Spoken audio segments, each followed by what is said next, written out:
before my elder sister entered the palace to become empress. She bowed her head and instructed me, "A ting. When I am gone, you must protect yourself." I answered with tears in my eyes. 5 years later, the empress fell from favor, framed by treacherous plots. She lost her virtue and hanged herself that very night. The emperor decreed, "The deposed empress Meng lacks virtue. No mourning attire shall be worn throughout the capital." I pleaded the Meng family's guilt. My striking beauty caught the emperor's eye, and he brought me into the palace, where I became the most favored concubine. On the day I dragged the emperor into the flames to die together, he choked me in fury. "I treated your Meng family well. Because of you, I never held that disgraced empress's loss of virtue against her. I let the flames consume my body. Seemingly unaware, I did. When I awoke, I had returned to the day my elder sister entered the palace. She stroked my head, then turned and entered the palace that devours its own. I shed my finery and jewels, then turned and entered the blood-stained military camp. I'll see if that dog emperor dares utter the words deposed empress when my troops surround the imperial city." The carriage escorting my elder sister to the palace halted outside the courtyard. The matrons and eunuchs in charge of her training filed in one after another, carrying box after box of gold and silver rewards into the mansion.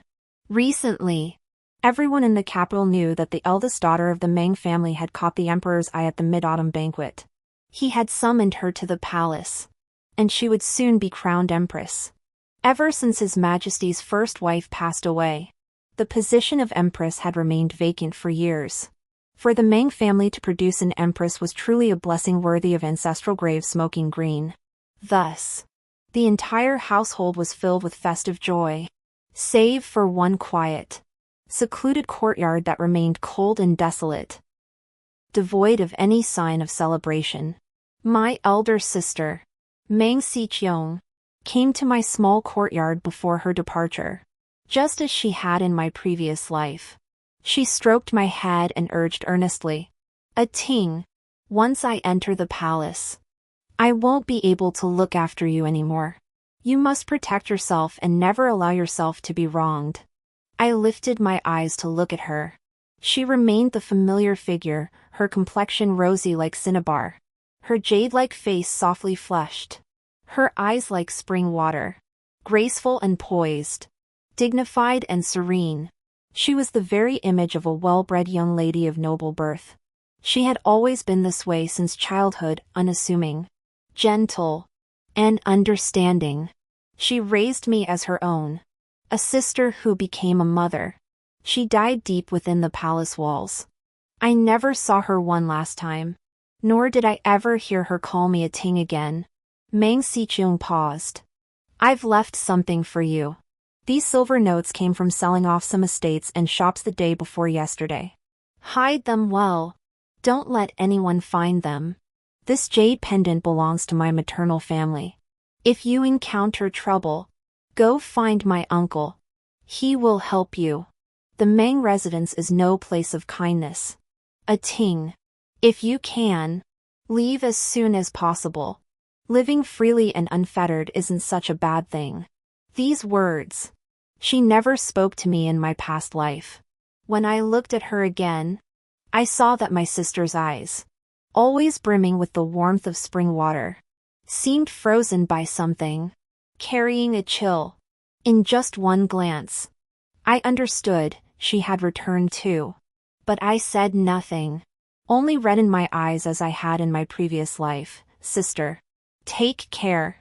A ting, take care." Meng Xiqiong turned and departed. The clatter of hooves grew faint in the distance. I shed my gowns and jewels, slipping into light trousers. Taking the silver notes and jade pendant my sister had given me, I tucked them into the hidden pocket embroidered into my clothes. Stepping outside, I cast one last glance at the desolate courtyard before scaling the wall with practiced ease. My destination was clear: the Lin residence, my elder sister's maternal family home. Now the residence of the current general of the flying cavalry. I was Meng Xiting, the most insignificant concubine-born daughter of the Meng household. possessing nothing but a pretty face. My elder sister, Mang Sicheong, however, had been gifted since childhood, beautiful as a celestial being, mastering music, chess, calligraphy, and painting, with impeccable manners and poise. She was hailed as the capital's foremost lady. My birth mother passed away when I was young, and I was raised under the care of the lady of the house. Born into the Lin family, she was a quintessential warrior's daughter, once a battlefield commander who charged on horseback. Now, however, she was confined to the manor, spending her days tending to her husband and raising her children. She had only one daughter, my elder sister. Due to her reserved nature, she was not favored. Occasionally, she would stare blankly at her unsheathed sword. She practiced swordsmanship openly before us, just as she studied military strategy. But the lady suffered from a chronic ailment. In my 4th year there, she passed away from her illness. My elder sister was brilliant, gifted in military strategy and tactical discourse. What the brothers in our household struggled to grasp, she understood instantly. Even her written work was flawless, beyond reproach. I, however, was restless by nature. After Lady Mang examined my bones, she praised my exceptional aptitude, and so I persisted, training in martial arts with her daily. Before her passing, Lady Mang left me several military treatises and martial manuals. Though I couldn't comprehend them, my elder sister willingly explained them to me in detail. After years of study, my martial skills advanced, and moving in and out of the Mang residence became as easy as turning my hand. Often unnoticed. Alas, we were women. These things, unsuitable for public display, we could only share with each other. When my elder sister and I played chess, she always gave me a 3-stone handicap. I'd whine for a rematch, offering her all the snacks I'd sneaked out to buy as bribes. She'd laugh, poke my nose, and ask where I'd been playing. I'd chuckle and share my day's adventures with her. Through her eyes, I glimpsed the world, nestled on her lap. I listened as she dissected the realm's affairs.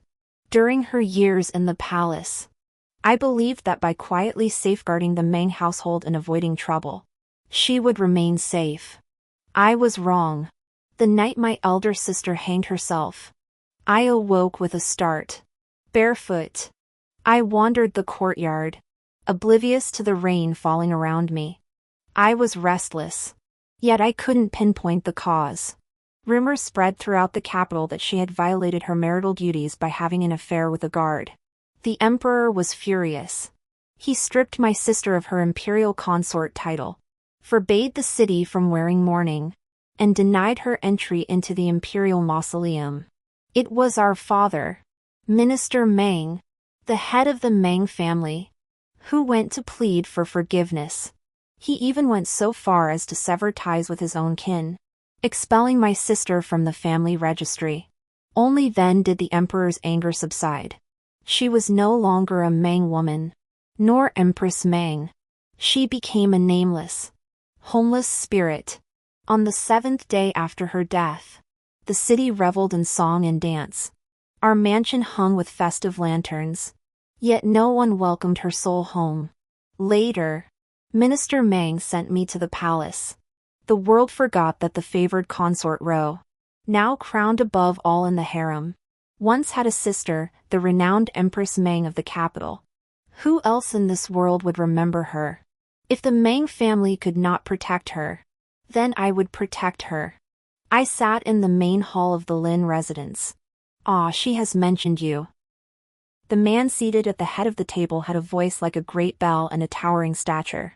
You must be the child she carried over, right? He is the current general of the flying cavalry, Lin Yuanshan, and also my sister's maternal uncle. I nodded in agreement. After the pleasantries ended, the man in blue beside the main seat cut straight to the point. You came seeking us with Sicheong's jade pendant. Is there something you need my help with? He was my sister's uncle, the current general of the southern frontier, Lin Xiao. When my sister died, Lin Xiao was accompanying General Lin on a campaign. Upon suddenly receiving the tragic news, he was ambushed and fell in battle. Not only that, but a traitor within the camp had fed General Lin false intelligence. As a result, the entire Lin family army was annihilated, their bodies wrapped in horsehide, a tragic loss that drew widespread lamentation. Later, after I entered the palace, I learned this had been orchestrated by the one above, aiming to seize the Lin family's military power. I looked at him. I wish to enter the military camp. What did you say? I want to join the military camp, I repeated. I want the general to provide me with an identity and lend me a hand when I need it in the future. He looked at me as if I were a monster. Do you know this is the crime of treason? The Lin family's power is vast. If you wish to protect yourself, it's better to step back while the going is good. At this moment, someone must shoulder the legacy passed down by the Lin family. Unfazed, I replied earnestly, I can do it. If I fail, the Lin family may sever ties with me. At these words, the other Lin family members paled visibly. The young girl, the general of the flying cavalry, showed no anger. He merely waved his hand and asked me, What do you want? I want to go to the battlefield and carry on the lady's unfinished work. After a moment's thought, I added, My martial arts and military strategy were taught by the lady. She never wished for me to be confined to the inner quarters for life. The general shook his head. Lies. Indeed, it was a lie. The lady had never spoken of her own desires, nor of the path she hoped I would take. It was all my own conjecture. I fell silent for a long moment. I want to save someone. I want to save someone, even if it means climbing mountains of blades or crossing seas of fire. Before you arrived, I received a letter from Chilnger.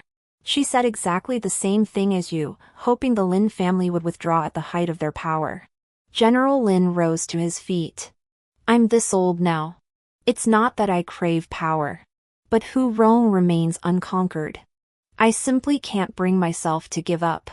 Since you've given me a reason, and Chilmer even gave you her jade pendant, this old man will trust you this once.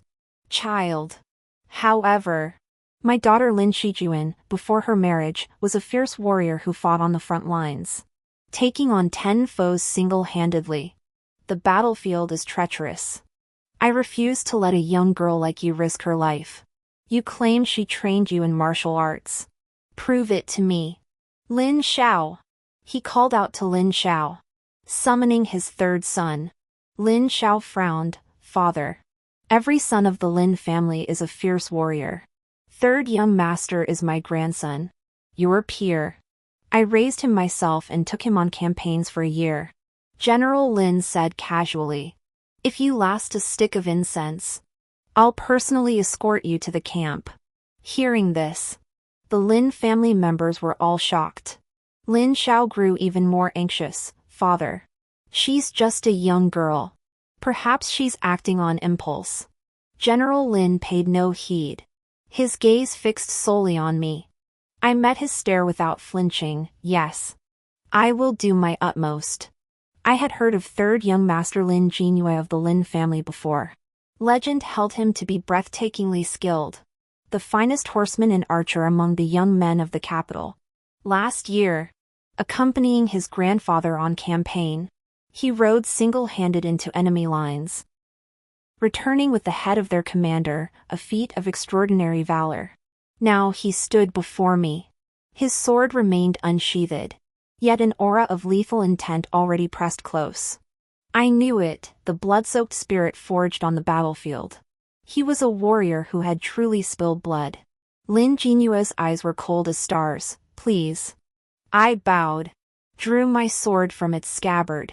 On the battlefield, there is no distinction between men and women. Only by mastering the sword in one's hand can one protect those dear to one's heart. Countless nights after my sister's death, I was consumed by agony, hating my own powerlessness. Though I could draw my sword, I could only don flowing sleeves and dance. Though I hated the emperor with every fiber of my being, night after night I smiled sweetly and indulged his whims. Though my nature was simple and unassuming, I learned to be servile and insincere. Becoming a wolf in sheep's clothing, I devised countless ways to assassinate him, practicing swordplay night after night. Weapons were forbidden in the palace, so I used bamboo branches as swords, capable of piercing through air and sinking 3 inches into wood. But no matter what I did, my sister would never return. The weight of it all suffocates me. Sometimes I wonder what I'll do after killing him. I can't think of anything. Even after learning she'd returned, I dared not reveal myself to her. I feared she'd ask how I'd fared. If I'd taken care of myself, why I'd come back just like her. I couldn't meet her eyes. Couldn't tell her I'd burned myself in flames. Couldn't confess that Adaing was already unrecognizable. I've only come to this realization: the emperor is incompetent and tyrannical. The people suffer under his rule. Then we shall establish a new emperor. My sister cares for the realm, possesses a compassionate heart, and has the talent to govern the heavens and earth. Her strategic essays surpass those of the useless fools. She taught the Lin family's military tactics, making them invincible in battle. Why can't she be emperor?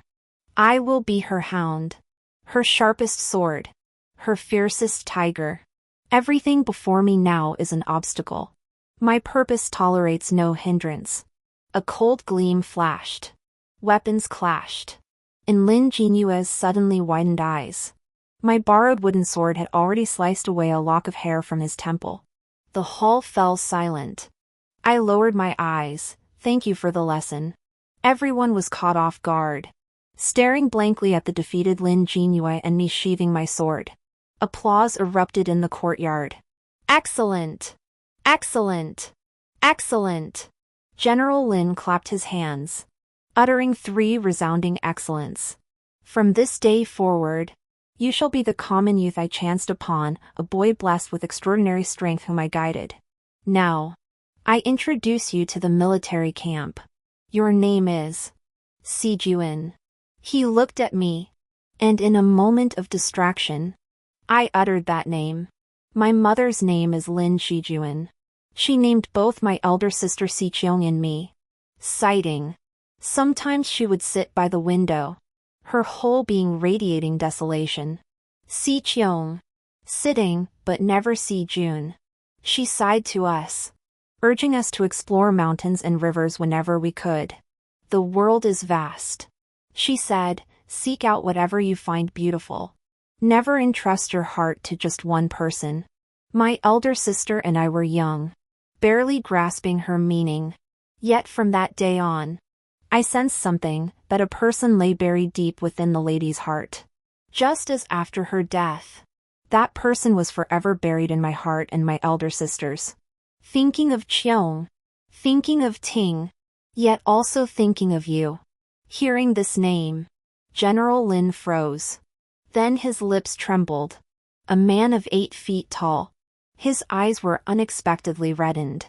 He turned his face away as if to hide it. The wind in the capital is sweet and sticky, stinging my eyes.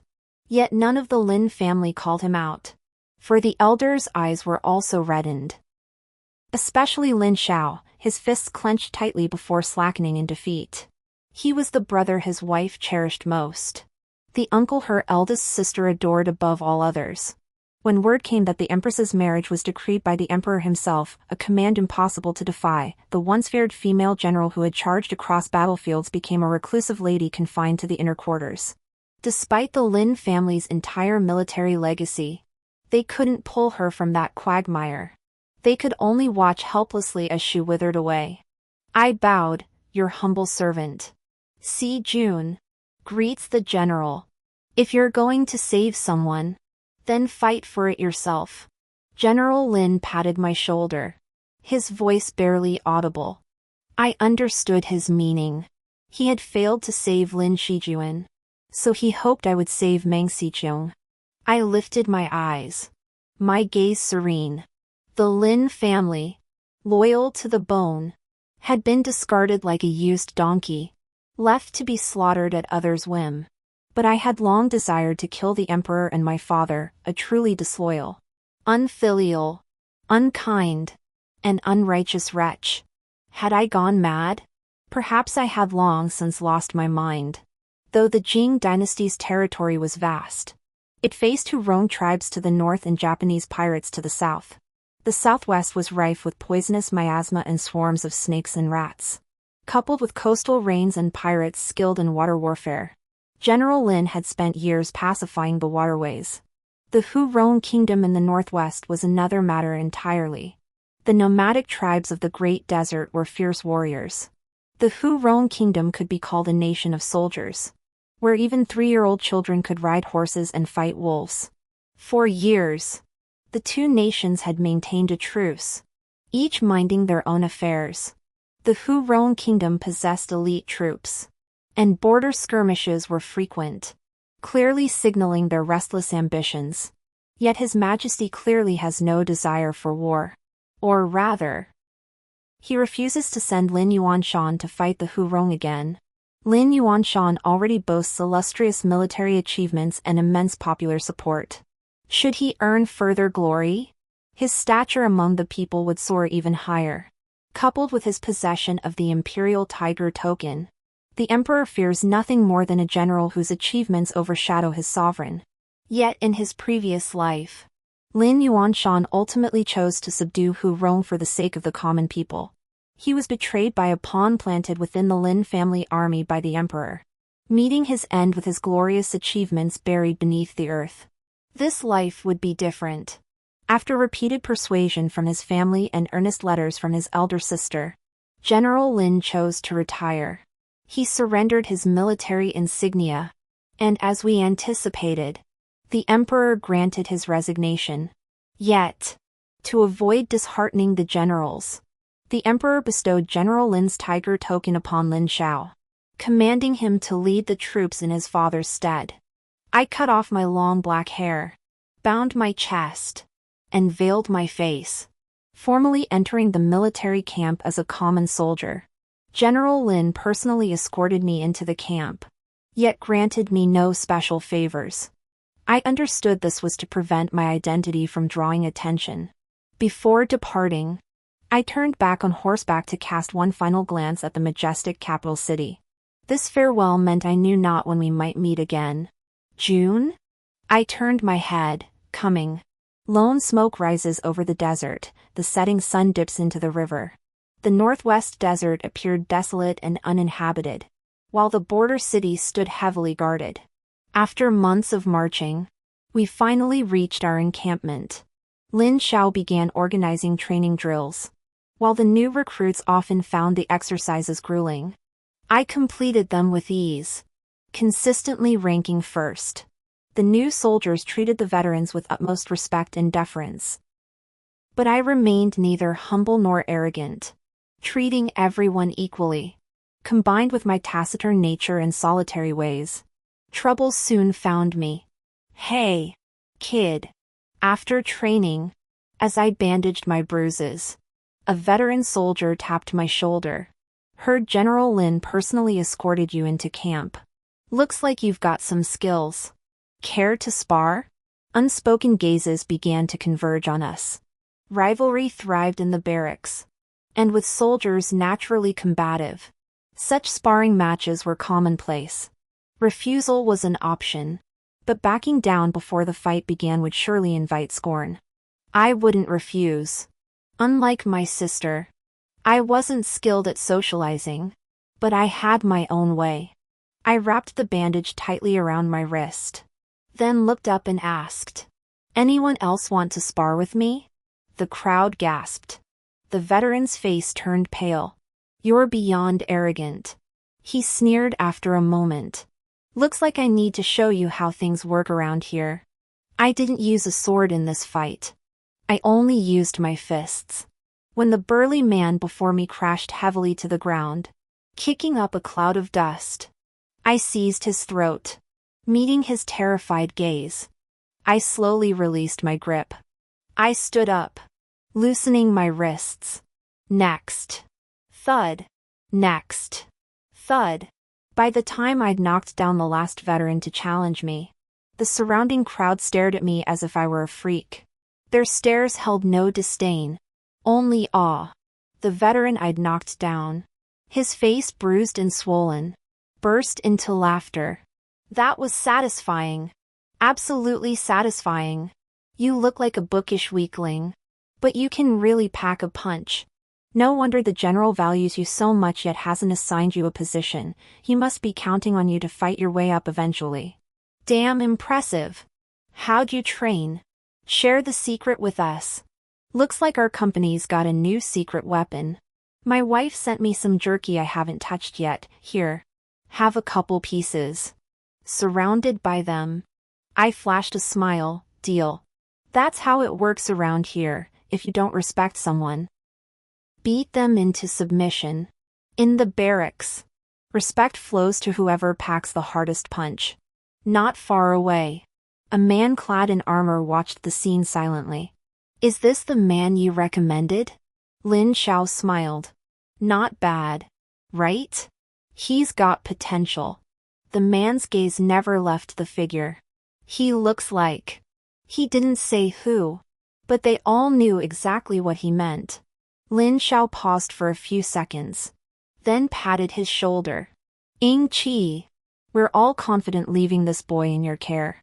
She couldn't be linked to the Lin family, at least not now. Understood. He turned and walked away, his cloak fluttering behind him. Inside, a character embroidered there had worn away to illegibility. It looked like the character for Yin. Life in the barracks was tough, yet strangely liberating. Friction between the Hu Rong and Jing Chao tribes persisted, though it never escalated beyond minor skirmishes, scattered raids and harassment. After leading several successful campaigns against Hu Rong squads, I earned repeated commendations. Now I commanded my own unit, the youngest centurion in the camp. Summer arrived, bringing relentless downpours to the Jianghuai region, while the desert remained mostly dry and sunny. Occasionally, news from the capital reached me. It was said the Empress Dowager was benevolent, opening numerous charity halls and academies, distributing porridge to disaster-stricken areas, and voluntarily fasting. Even palace expenditures were significantly reduced, earning her the admiration of all under heaven. Many poets composed verses in her honor, extolling her benevolent heart. Even the emperor issued some sound edicts. Upon hearing them, I sensed something amiss. They seemed more like sister's handiwork. How she managed to sway the emperor's ear remains a mystery. Yet I'm not surprised. Sister has always been wise and kind. Given another chance, she'd accomplish even more. This time, without me, she'd likely thrive. Si Qiong has written again. When no one's around. Lin Xiao and I both call her by name instead of Your Majesty out of habit. Why won't you tell her you're here? I sat grinding my sword on the stone, head unlifted. I don't want her worrying about me. Lin Xiao snorted with a chuckle. You silly girl. Have you considered how we'd explain things to her if something happened to you? My hand paused on the stone. I looked up. Just tell her I've gone traveling. I'll prepare dozens of letters. You send her one every 6 months. Lin Xiao. Lin Xiao nearly choked. I was just teasing you. You actually took it seriously? I stood up, sheathing my sword. I won't die. I wonder who you take after with that temperament. Lin Xiao paused, staring at me. A teenager. So rigid and serious. Never once smiling. Si Qiong was gentle and docile. And your mother loved to laugh and play. I gave him a puzzled look. When was the lady ever playful and cheerful? The lady I remember was serious and reserved, radiating a cold detachment. Lin Xiao froze, the smile fading from his face. She loved wearing red and was a skilled swimmer, diving into the sea to kill enemies. The Japanese pirates would shit themselves every time they saw her, calling her the flame assassin. He sighed as he spoke. I'll never forget it, back in the Southwest. After she dove into the sea and surfaced, she beamed at me. As she shook the water droplets from her hair, a rainbow arched above her head. I told those around me, my sister resembles a goddess. I listened intently, yet no matter how hard I tried, I couldn't connect this vibrant young woman with the lady who always wore blue robes. But I could imagine the scene. She had a magnificent steed, snow-white hooves, ridden only by her. No one else could tame it. Lin Xiao's eyes grew distant. Before she returned to the capital, she set that horse free. Later, the horse would always return to our encampment. Not seeing her, it would circle once and then leave. Time had passed so swiftly. It had been an eternity since I last saw her. We stood in silence, gazing at each other for a long while. He turned away. Intelligence reports indicate the Hu Rong are planning to seize the supply convoy. We'll discuss urgent matters in the general's tent shortly. You are to attend. I was taken aback. Was military intelligence of this caliber truly meant for a centurion like me? But Lin Xiao quickly provided the answer. It has nothing to do with me. Ying Qi specifically requested your presence. No one else objected. His tone was familiar and matter-of-fact. He gave the order and left. But I was left deep in thought. Ying Qi was a captain stationed at the frontier year-round. Unlike Lin Xiao, he was taciturn by nature, commanding respect without needing to raise his voice. But my promotion came from him, and the men I led were assigned by him. A few days ago, our squadron single-handedly wiped out a band of Hu Rong bandits during a patrol. Though he said nothing, he bestowed many gifts upon me. I'd never seen Lin Xiao and Ying Qi interact much before, and occasionally friction even arose between their respective squads. Now it seemed, perhaps it wasn't just for show? Could it be for the Emperor's benefit? This thought lifted my spirits. It seems even the seemingly loyal Ying Qi harbors hidden intentions. All the better. The more he opposes the Emperor, the more I like it. My elder sister once said, no matter the circumstances, human hearts remain the greatest variable. I just wonder, what lies within Ying Qi's heart? I would soon find out. Inside the general's tent, after Ying Qi and Lin Xiao finished allocating tactics, Ying Qi suddenly pointed to a small red dot on the map. Lin Xiao said gravely, Hu Rong has assembled 16 elite troops this time. Their rear defenses must be weak. This place is their most crucial granary. Scouts report that in recent days, a steady stream of supplies has been transported here. We must take a calculated risk. Ying Qi's words were concise and to the point. We propose dispatching an elite squad for a night raid. Murmurs rippled through the tent. It's a good idea, but undeniably dangerous. What if they've set an ambush? Those barbarians have been plundering our supplies daily. It's time to give them a taste of their own medicine. The only problem is selecting the right men. Ying Qi turned his gaze toward me. Though past 30, his eyes held an extraordinary depth and world-weariness, as if the desert winds had ground away all their spark and vitality. Suddenly, I understood why Ying Qi wanted me involved. This was indeed a risky military move, yet also a once-in-a-lifetime opportunity. What exactly was his relationship with Lin Xiao that he would go to such lengths to promote me? As these thoughts swirled, I found myself smiling. The fire crackled within the tent. Kneeling on one knee, I declared clearly, this subordinate is willing to ease the Lord's concerns. All eyes in the camp turned to me, but I only heard Ying Qi say, good. The verdict was sealed. That night, I lifted the curtain and stepped out of the tent, only to pause in surprise. I saw Ying Qi scooping handfuls of yellow beans to feed a horse. The horse didn't look like a war horse, no saddle, no bridle. Yet it stood majestic and fierce, its hooves treading the snow, radiating a wild, primal beauty. Unbidden, Lin Xiao's words came to mind. He had said the lady once released her prized colt. I returned to camp in silence. When I asked Lin Xiao about it the next day, he paused, then burst into laughter. That horse couldn't possibly be the same one. But they must be mother and child. Years ago, it did indeed bring a sick foal back to the camp. Later, Yingqi raised the little horse bit by bit, never training it, just feeding it for fun. I shouldn't have asked. But recalling the lady's words, I felt I'd already found the answer. Lin Xiao's smile did indeed fade. Then his lips curved upward, his expression hard to describe as either bitter or relieved. I didn't want to tell you this, but since I've already entrusted you to Yingqi, it matters little now. Years ago, the keepsake Yingqi's mother left him accidentally fell into the sea. He searched for it for a long time but couldn't find it. So he gave up. It was she who went into the sea and searched for days. We all thought she was playing, never realizing she was preoccupied with this matter. Later, she finally retrieved that jade pendant and held it up, smiling at him. It was then that I said sister resembled a goddess. Yingqi stood beside me and hummed in agreement.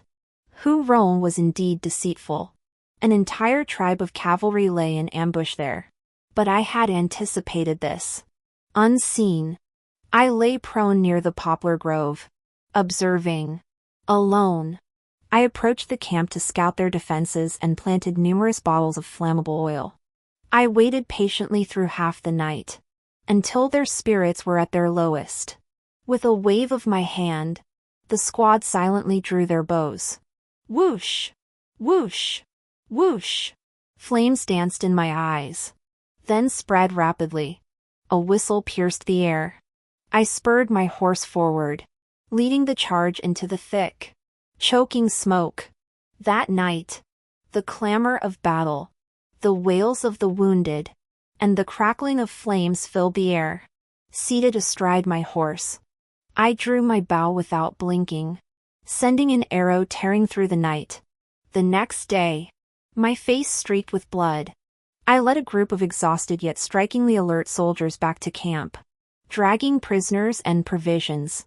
No one dared look at me, yet I calmly set down what I held. Thud! It was the head of the enemy commander stationed there.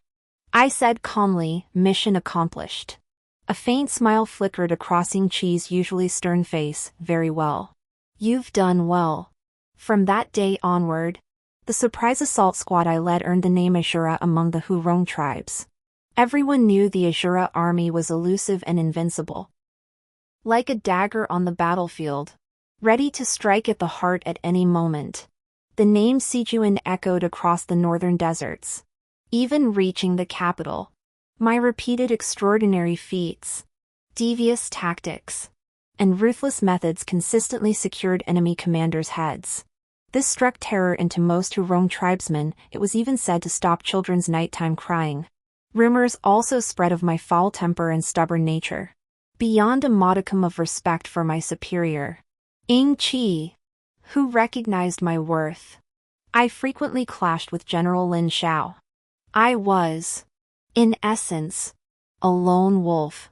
These reports, coupled with the Imperial Astronomical Bureau's mysterious nighttime observation revealing a celestial sign of a born military star, a star blessing the Jing dynasty, prompted the emperor's rewards to reach the desert almost impatiently. I understood his intent. He wanted me to seize control of the Lin family's army, using me as a counterweight against Lin Xiao. All this was anticipated and deliberately orchestrated by me. What I hadn't foreseen was how smoothly it would unfold. Imperial Astronomical Bureau, a natural military star, standing beneath the desert sky. I gazed distantly toward the direction of the imperial city. I believe in no such thing as heavenly mandate, good fortune, or so-called stars of command. Such things have never been mine to claim. But I believe in Meng Xiqiong. Every stroke of luck in my life has been bestowed upon me by the lady and my elder sister. And surely, this is no different now. Did she guess? She must have. She's that sharp. How much did she figure out? Did she see me suddenly disguised as a man entering the camp? Did she notice someone named Si Jun suddenly rising to prominence? Did she observe how everything diverged from my past life? Could she have guessed I'd returned? If she did, would she come ask me? And if she did ask, what could I possibly say? The desert was parched, perpetually dry. Fortunately, a river ran beside the camp, otherwise, even washing up would be a hassle. I stared blankly at my reflection in the water. My once fair skin had long since turned wheat-colored from wind and sun. I had grown taller and more robust. But more significantly, my body bore numerous scars. The deepest gash, across my abdomen, had nearly claimed my life. Yet I could not falter. So I endured the raging fever, gritted my teeth through the bone-piercing agony of treatment. And the next day, I casually lifted the tent flap as if nothing had happened, eliciting cheers from the entire encampment. Blades on the battlefield have no eyes. Even with unmatched martial prowess, I could never guarantee my sleeves would remain dust-free. The Si Jun of today bears no resemblance to Meng Sitting. Would she recognize me if she saw me again? I could not say. Lin Xiao came to find me, a letter in hand. From your elder sister, he said. She inquires about you from time to time. This time, likely because father could no longer conceal the truth, coupled with whatever the Meng family had said, she had guessed. I lowered my head to read the letter. It bore no signature. No name, only 4 characters. Blessed star of the general. His Majesty grows ever more senile and isolated. Lin Xiao remarked bluntly, uttering these treasonous words without restraint. With the Jiangnan floods ravaging the land, most of the dikes breached, and refugees pouring into the capital, the Hurong tribe stirring once more, at this very moment of internal turmoil and external threats, he insists on building a star-plucking tower for his newly consorted consort Zhao. Who knows how much silver that will devour? When he heard several ministers from the Ministry of Works and Ministry of Revenue had submitted petitions opposing it, he flew into a rage, demoting them and ordering them dragged out for flogging. Now, everyone in the capital lives in fear, unsure who will be the next to die. I pondered, is my elder sister still distributing soup? Of course she is. She's also using her personal treasury to fund relief grain for the floods in Jiangnan. People there have already erected shrines to her in her lifetime. I smiled. In my previous life, there was no consort Zhao or star-plucking tower.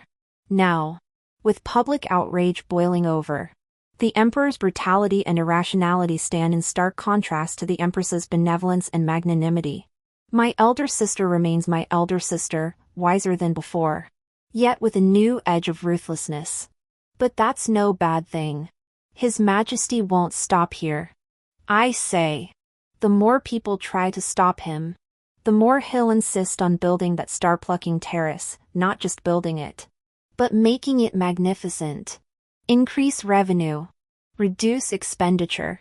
Since cutting costs is impossible, then increase revenue. Just wait, this fire will soon reach us.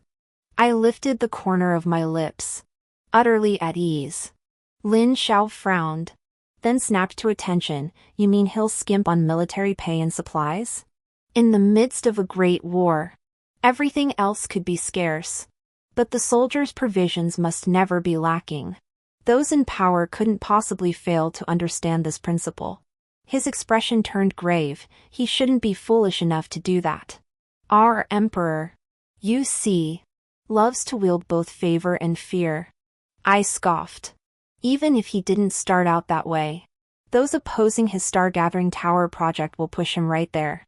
He'll believe the whole world belongs to the emperor. He'll believe soldiers dying for their country is their duty. He'll believe the frontier should be harsh and cold. What's a little less food? A little less clothing? Bright as the sun and moon. If I'm not mistaken, this consort Zhao was likely also deemed some auspicious star or noble destiny by the Imperial Astronomical Bureau, probably another scheme orchestrated by my elder sister. Rebellion is indeed a capital offense. but people are driven to it. When one is starving, freezing, and facing constant death, it's easy for passion to cloud judgment. And winter is approaching. She understood my meaning. Planting a seed. Lin Xiao's face darkened completely, truly revolting. But my elder sister wouldn't disregard the lives of soldiers. I'm certain she'll find ways to secretly supplement their rations. Then it'll be up to us. This must remain quiet. Yet the soldiers must catch on. A greedy, selfish emperor who skimmed military rations versus a compassionate empress with a heart of Buddha, pitying all living beings. The ruler of the realm. The people's chosen leader. She was fighting for the people's hearts. And I had to fan the flames. This batch of provisions shipped from the capital had its quantity halved. The clothing was all thin layers, that scant cotton offered no protection against the cold. Within half a day, the entire camp knew the news. At midnight, the brothers under my command gathered around the fire. Seething, how can this be fair? Those nobles feast on delicacies in the capital, while we might freeze to death here. Such words were tantamount to insubordination. Yet I merely frowned, not stopping them. When their complaints subsided, I rose. Enough. I haven't touched the rewards His Majesty granted me. Tomorrow, I'll distribute them all to you. And that fat sheep? We'll slaughter it to treat the troops. They exchanged stunned glances. Sir, this. I waved my hand dismissively. It matters little if they disregard us. I won't let my brothers suffer hardship alongside me. At these words, even the usually rough-and-tumble men had tears welling in their eyes. The winter wind of the northern desert howled bitterly, cutting like knives against our faces. With supplies halved under such harsh conditions, the camp grew increasingly silent. Soldiers kept their heads down, saying little, but whispers grew louder behind closed doors. This is just sending us to our deaths. We're only surviving because of Magistrate C's subsidies. General Lin and Captain Ing have already distributed their own provisions. How much longer can they last? Only a few officers truly see us. I hear the Emperor wants to build a stargazing tower. The money for that tower could feed and clothe us for years. They don't treat us like human beings. Fortunately, not long after, cartloads of supplies arrived silently under cover of night. Without an imperial edict. It clearly wasn't sent by the emperor. So soldiers intercepted the grain delivery men, demanding relentlessly to know what was going on. They say the men stammered for a long time, refusing to tell the truth. It wasn't until soldiers seized their carrier pigeons that they learned this grain and clothing had been privately organized by Her Majesty the Empress, gathering donations from noble ladies and wealthy women in the capital. They were still trying to raise more, asking those in the know to keep it quiet. This matter was indeed kept quiet. Yet it became known throughout the entire camp. The soldiers spoke of the Empress, saying, "Could she be a bodhisattva? The Empress is truly benevolent." I hear she also exerted herself for the flood relief in Jiangnan this time. When I return, I shall have my family erect a shrine to her in my hometown. Though conditions had improved, I still had the soldiers pretend to be poorly fed and poorly clothed. Hu Rong knew Emperor Jingqiao was withholding military pay, yet remained dormant. He must be planning a major move soon. If that's the case, why not play along? Let them believe we're truly weakened. December. Snow swirled across the great desert. Stepping into the tent, I saw Yingqi standing with hands clasped behind his back, staring blankly at a cloak hanging on the wall. That cloak was already quite old. Yingqi wore it on every campaign, never once replacing it. "Lord Ying." I bowed. "You summoned me?" He waved his hand. "The desert has entered its snow season. Hu Rong won't let this opportunity pass. They will launch a full-scale assault. When that time comes, you will hold the main camp in my stead. I will lead the troops into battle." I froze, hesitating. Ying Qi had already turned away. Victory would be ideal. But even if I fall in battle, I will tear a piece of flesh from the Hurong and cripple their strength. You know better than I what methods to use against retreating Hurong forces. I entrust the aftermath to you. You can handle it. Can't you? I pressed my lips together. Silent. Victory in this battle would be ideal. But defeat meant Ying Qi was effectively handing all the credit to me, or perhaps he intended for me to succeed him. To formally take command of the Ying family army. But why? I know why you came here. Ying Qi said. You wish to enthrone the Empress Dowager as the new sovereign. Is that correct? My eyes widened abruptly. You haven't even told Lin Xiao about this. Have you? The tall man's expression remained impassive. No need to look at me like that. I'm not one to gossip, I didn't tell him. I didn't know what to say, thank you. Lord Ying. No need for such formality. Ying Qi said. I will help you. I had long anticipated his assistance. Yet I couldn't fathom the reason. Your sword technique resembles your mother's. His expression remained unreadable. 10 years ago, I wanted to lead troops to the Imperial Throne Hall.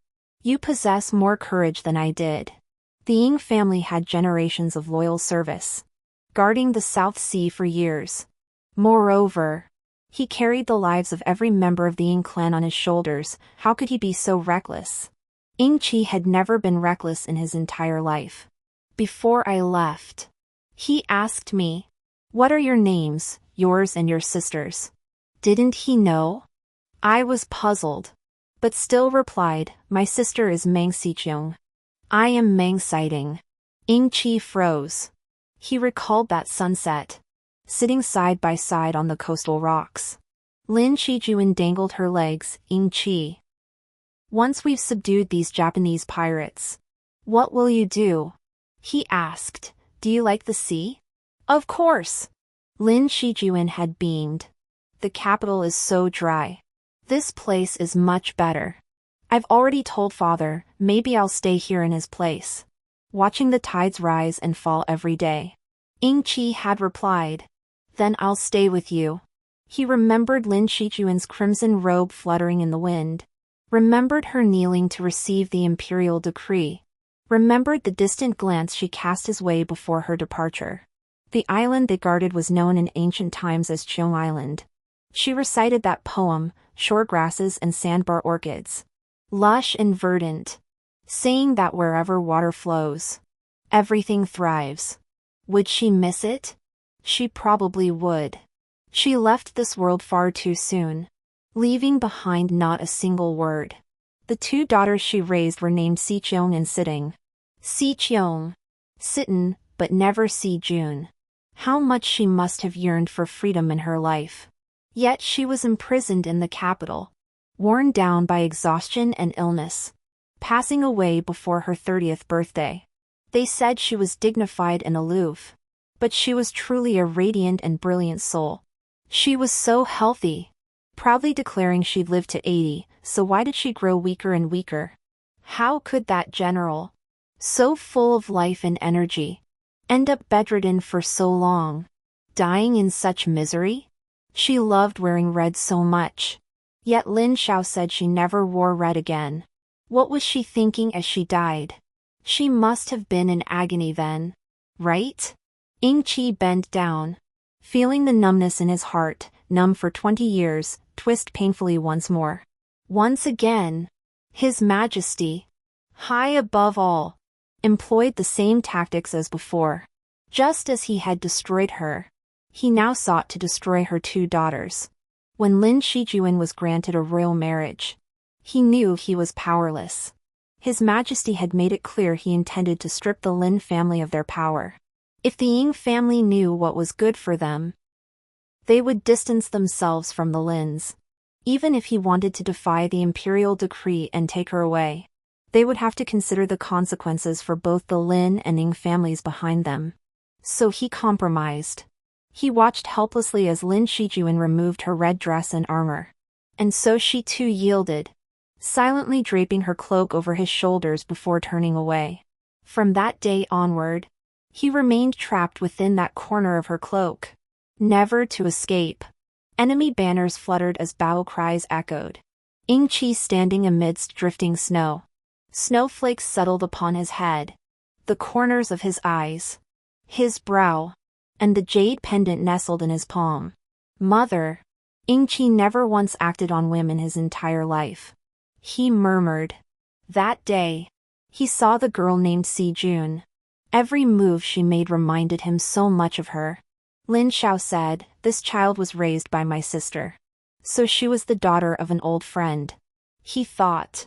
She awakened those memories. So just this once, he wanted to live for himself. Amidst the clamor of battle, Ing-chi drew his sword. Blood splattered across his cheek. Yet he remained oblivious. He only suddenly recalled that year when Lin Shijun emerged from the water, clutching his jade pendant. A brilliant rainbow arched above her head, illuminating her eyes and brows, making her look like a celestial maiden. She called out to him, "Ing-chi! Ing-chi! Ing-chi! You promised to stay with me. You mustn't break your word. Ing-chi! Ing-chi! I suspect Taishui has fallen in love. Look how it keeps trying to escape these past days. Ing-chi! Ing-chi! Why haven't you taken me back to the Jade Hall yet? Ing-chi! After I'm gone, live joyfully. Remember to gaze upon the sea for me." But I never saw the sea again. Suddenly, unbearable pain gripped his heart, nearly choking his breath. "I'm sorry." Clang! The broken sword fell to the ground. The figure of my old friend still lingered before my eyes. I longed to buy osmanthus flowers and share wine together. Yet it will never be like our youthful wanderings. Ing-chi's belongings were returned.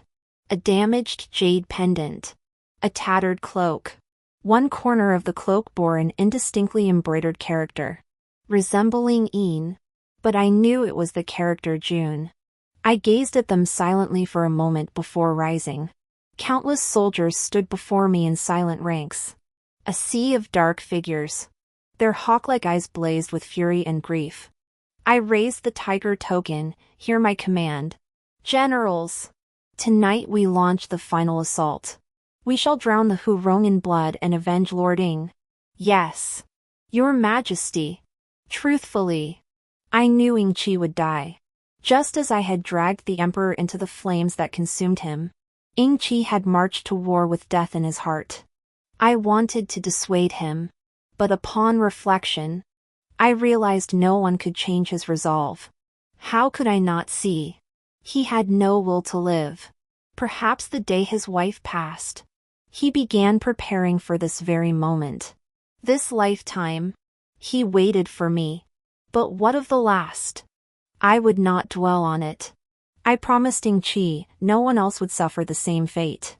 I would rescue my elder sister. The path he paved with his blood, I cannot let his sacrifice be in vain. Deep into the night, signal fires blazed. My forces charged into the Hurong encampment. Enemy attack! Piercing screams rent the night sky. But it was already too late. This battle ended in a resounding victory for the Jing dynasty. Rumors spread throughout the capital that young general who appeared out of nowhere, as if guided by divine power, had charged into the Hurong camp and slashed the enemy leader's throat with a single stroke.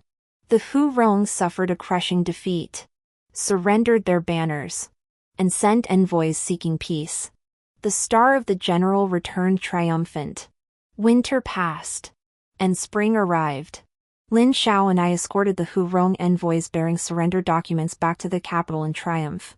Unfortunately, along the way we encountered numerous displaced refugees and bandits, people rendered homeless by disasters. We quelled these disturbances, which significantly slowed our return journey. General Xi's fame among the people grew ever greater, his prestige ever higher. His Majesty seemed deeply displeased by this. Lin Xiao offered only a lukewarm response. When generals are in the field, they may disregard certain orders. This left the emperor speechless. After all, we had just won a great victory and were still his meritorious subjects. Meanwhile, we received a secret report from the capital. The Empress is with child, and turmoil has erupted within the palace. I folded the letter and cast it into the flames, lost in thought. With the crown prince yet to be designated and his majesty's limited heirs, should my elder sister bear this child, it would inevitably destabilize the court. But could sister, who harbors such hatred for the emperor, truly conceive his child? And at such a fortuitous moment? Sure enough, I received her letter. Her tone remained unchanged, first inquiring after my well-being, whether I was well fed and clothed, before finally mentioning the child. She wrote, "The child will be born at the most opportune moment." I understood immediately. After quelling the rebellions across the land, our contingent finally returned to the capital. Along the way into the city, the people cheered. Seated atop my tall steed, silk flowers were tossed at me from time to time. I turned to look, it was all young girls and women. Seeing me glance their way, they all smiled at me, some even blushing. Lin Xiao quipped, "A young military star, bound for greatness." I remained unmoved, my mind and eyes fixed solely on tonight's palace banquet. The banquet was held to reward our contingent of soldiers. This campaign had dragged on far too long, with my elder sister's assistance and the Imperial Astronomical Bureau occasionally praising me. My official rank had risen steadily. I had now become the youngest general of the chariot cavalry in the Jing dynasty. Not only that, but because the Lin family had fabricated my background, I appeared to be of pure, humble origins. The emperor was exceedingly pleased with me, bestowing not only a general's mansion but also sending crate after crate of rewards to my residence. I knelt to accept the gifts, my gaze fixed straight ahead. The emperor, flushed unnaturally from wine, wore an expression of great delight. "Minister C, is there anything else you desire?" Without raising my head, I knew exactly what that repulsive face looked like, old and ugly, disgusting enough to make one vomit. "You are now the renowned young prodigy of the Jing dynasty." Someone beside him spoke, their voice as gentle as spring water. "General C, lift your head. Let this palace see what you are, so I may bestow further rewards upon you." It felt like yesterday. My hands trembled slightly, my eyes nearly reddening, yet I slowly raised my head to meet her gaze. My elder sister remained as radiant and gentle as ever, her complexion rosy like cinnabar, her jade-like features softly illuminated. Yet after years in high office, she carried an aura of unparalleled nobility. Her pregnancy was advanced, her belly already showing. Her countenance was serene, even imbued with a Buddha-like grace. She looked at me. I looked at her. We both knew how long it had been since we last met. It spanned a lifetime and a lifetime. In just a moment, I lowered my head again. "Your humble servant desires nothing more than for His Majesty to live 10,000 years. Her Majesty to live 1,000 years. And for the Jing dynasty to prosper and flourish."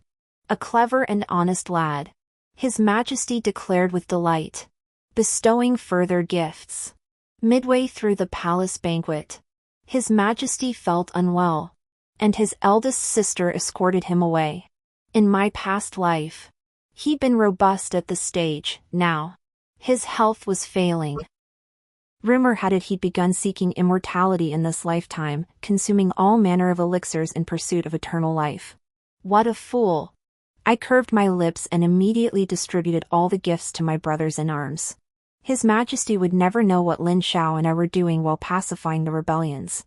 We were recruiting soldiers and horses, forging in iron cavalry. Everything was ready, all that seemed to be missing was a spark. Today I deliberately applied less of my disguise powder. Others might not notice. But how could my dear father fail to recognize me? At the palace banquet, I raised my cup from afar to the distracted Minister Meng. His eyes widened as if he'd seen a ghost. As I expected, he came looking for me soon after. "A Ting, how could you?" I personally poured him tea in the general's residence, father. Let's cut to the chase. With the palace's situation still uncertain, His Majesty's health failing, and my sister about to give birth to a prince, it's time for us to stake our claim to the throne. Startled, he lunged forward to cover my mouth, only to freeze in place under my gaze. Sister has already consulted the imperial physician. The child she carries is undoubtedly a boy. I spoke slowly and deliberately. I know you have an agreement with the crown prince. But consider this, which would benefit the Meng family more, having your own grandson as heir, or the crown prince ascending? I believe you understand the stakes. You've lost your mind. He roared, fury boiling over. Do you realize you're committing treason? Daring to discuss matters of the crown prince's household. But I saw the flicker in his eyes, clearly. He was considering it. I held my tongue. Saving my final bombshell, His Majesty favors the Empress's son as crown prince. The eldest prince has secretly gathered forces, harboring treasonous ambitions. Should father step forward as a witness, that would be a meritorious act of supporting the dragon, enough to elevate father to the rank of one of the three dukes, propelling the Meng family to new heights. Thud. A storm brewed outside, lightning flashing and thunder rolling. I saw clearly the madness and greed growing in his eyes, like a great beast lurking in the darkness. Such is human nature. I was not surprised. His Majesty's health was deteriorating. It was said the imperial edicts these days were all signed by the Empress. He spent his days and nights in Consort Zhao's palace, either seeking immortality or cultivating on the stargazing terrace. Though the ministers were anxious, the Empress handled state affairs with such orderly efficiency that it brought them some measure of comfort. I returned to the Lin household. What exactly are your plans? General Lin's expression was complex. I had thought you intended to use your own abilities to retrieve your sister. Faking death. Leaving the palace for a pilgrimage. Escaping. There are countless ways for a person to vanish. But judging by my sisters and my movements, we clearly have no such intentions. I remained silent. Uncle Lin should know. Lin Xiao watched me raise private troops, forge armor, and allow treasonous rumors to spread unchecked among the soldiers, all capital offenses. Yet he accompanied me through it all. I needn't tell him, he already understood. But this. General Lin sighed heavily. Qiong'er is a woman. Why not the legitimate heiress? My eyes burned with intensity. You permitted the lady to take the battlefield. You regarded her as your pride. Clearly you do not look down upon women. The lady excels in both military strategy and literary arts. The eldest sister surpasses her teacher. Look, hasn't the eldest sister done well? Why not the eldest sister? He fell silent. Whenever Lin Shijuan was mentioned, everyone in the Lin family would fall silent. I turned to see Lin Xiao already weeping uncontrollably. Father, Ying Qi is dead. He said he knew he couldn't go on living, not since the year Shijuan passed. The Lin family was at its zenith then. For the sake of so-called imperial favor, we denied him and Shijuan their union. But what of Siting and Xiqiong now? The children have strived so hard, why can't we lend them a hand? A long silence followed. General Lin bent down to help me up. In his palm lay a tiger token. From this day forward, the Lin family army will follow your command. His voice was deep. Go, child. Do what we failed to accomplish. After days of torrential rain, the Empress's due date finally arrived. That night, while the people slept peacefully in their homes, 100,000 elite troops sealed off the capital city, leaving no room to breathe. Those in the know kept their doors tightly shut. Loyal ministers frowned deeply, sighed heavily, yet still chose to stand by and watch. Black cavalry pressed against the city walls as a bloody massacre erupted within the palace. The capital had changed hands. Only when the palace guards were wiped out and the emperor's closest attendants beheaded did the pale-faced monarch awaken from his slumber. Trembling, he sat upon the golden throne. pointing at me and roaring, "Traitor! Do you dare rebel?" Unflinching, I waved my hand. The bound crown prince and Minister Meng were flung to the floor. A stack of secret letters scattered across the floor, each bearing their private seals. I said, "Your Majesty. The crown prince and Minister Meng conspired to rebel. The evidence is irrefutable. I arrived too late to protect you, forcing me to storm the palace with my sword. I beg your forgiveness." At these words, Minister Meng began to whimper. I lifted his chin with the tip of my shoe. "Father, is there something you wish to say? But you are simply too foolish. Your daughter has no desire to hear your words." From the moment he chose to be the bait, feigning cooperation with the crown prince, his fate was sealed. I couldn't bear to look at him. I thrust my sword through his heart. He was nothing more than expendable cannon fodder. Except, in the previous life, we were the pawns. In this life, we became him. "You're a woman," the emperor screamed, then snapped back. "What is your relationship with the empress?" "The Lin family." "Is the Lin family plotting rebellion?" "Indeed, Your Majesty," I replied with a smile. "This servant heard Your Majesty intends to name the youngest son of the empress as crown prince. So I ventured here to retrieve the imperial edict." Rain dripped steadily, tracing my chin onto my armor. I drew my sword. "Your Majesty, shall you write the edict yourself? Or shall this servant assist?" "Save the emperor! Save the emperor!" The panicked emperor grabbed Consort Zhao beside him, trying to flee, but she deftly wrenched free, threw him hard onto a chair, bound him, then retreated behind me, bowing respectfully. "Miss A. Ting," Consort Zhao said. "Her Majesty instructed me to protect your safety." "How is Her Majesty?" I asked. "All is well. Mother and child are safe," Consort Zhao replied without flinching. The emperor still screamed in agony, but I had grown impatient. Stepping forward, I severed one of his fingers and forced him to write an imperial edict. His trembling hand scrawled the characters, his spirit utterly broken. I studied this decrepit, senile ruler. "Your Majesty, you were once my nightmare." The edict completed, I looked down on him from above. Yet I still wanted to say, had I not desired death, I could have killed you then and escaped unscathed. He stared blankly, unable to comprehend my words. But I had already turned and walked away. The first rays of dawn streamed into the imperial city. The storm had ceased. The funeral bells tolled. The infants' cries echoed.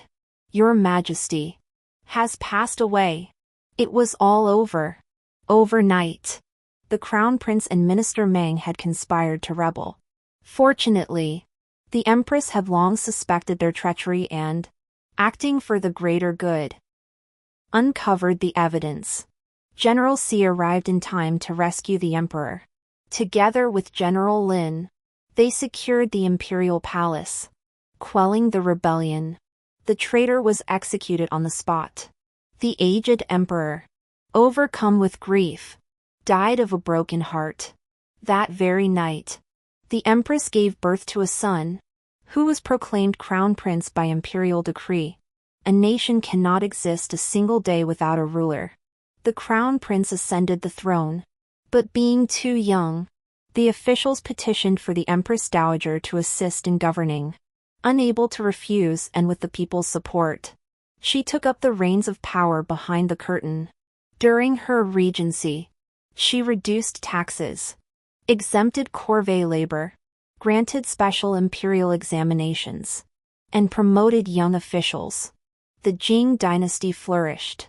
General Sichuan's true identity was revealed. She had been disguised as a man. Yet, owing to her distinguished military achievements and the Empress Dowager's magnanimity, she was pardoned. Hailed as a model for women across the land, she was celebrated by all. Another spring arrived. I came to bid farewell to my elder sister. "Sister," I said, I wish to journey to the South Sea. Please grant me your permission." At that moment, my elder sister held the infant crown prince in her arms. Hearing my words, she looked at me. Her pregnancy years ago had been false, and this child was an orphan she had adopted, raising and teaching him from infancy. We named him Sijuan. Sijuan. His round eyes wide, tugged at my sleeve, calling out in his baby talk, "Auntie." I quickly picked him up. Oh. This child bore a slight resemblance to the lady in his eyes and brows, and the tiny red mole on his wrist was an exact replica. My elder sister sighed. "I knew you'd go. I couldn't stop you. I was just waiting for you to tell me when." I said nothing. The mistress was buried at the Meng family estate. I thought she wouldn't approve, so I planned to take her and Yingqi to the seaside instead. One was buried in the northern deserts, the other in the capital, but I believe their spirits would rather return to the South Sea, free and unbound. Very well. Go then. I have no time for such things. But you do. You can wander freely. She gazed at me gently. When Sijuan grows older, we'll take grandfather back to live by the South Sea, to see the place where mother grew up. I cracked a smile. Before leaving the capital, my elder sister came to see me off. She asked me, "Ting." I never asked. "And you never said. But I want to know, did it hurt?" I froze. Then countered, "Sister, did it hurt you?" She smiled, tears gathering at the corners of her eyes. It hurt. It hurt so much. I was forced to take my own life. As I died, I thought only of how heartbroken my sister would be, and how utterly worthless my life had been. Later, my spirit watched you enter the palace. Watched you force yourself to do things you hated. Watched you drag that beast into the flames. With your martial arts, you could have escaped. But you didn't. My heart ached so terribly. Those days, I prayed to the Buddha every single day. I begged that Ting never have to endure such a painful life again. When I returned, I vowed this time I would protect you. Protect myself. Protect the Lin family. I would ascend to the highest seat and avenge us. But I never imagined you would return too. You joined the army, slaying countless foes. Uncle said you bore many wounds, though I could not see them. I said earnestly, "Sister, but I am truly happy in this life. I can finally be of help to you. Aiding is willing to be your sword for a lifetime. Your hound and tiger. Your unstoppable blade." Suddenly, she reached out and held me tightly. "But I only want Aiding to be my sister, none of this is necessary." I smiled again, "Then I'll be your sister for a lifetime." The road out of the city was lush with greenery. The sky was clear and bright. The breeze gentle and pleasant. Alone on horseback, my steed trod the snow with its 4 hooves. It was very sensible, occasionally glancing back at the pack on my back. I patted its head, "It's fine. I won't lose it." The contents of the pack were simple, 2 small boxes, a cloak, a jade pendant, and a sword. I was escorting the girl in crimson and the boy who never acted on impulse back home. Springtime outing. Apricot blossoms blowing full upon my head. Thinking of Cheong. Thinking of Ting. And thinking of you too. The end.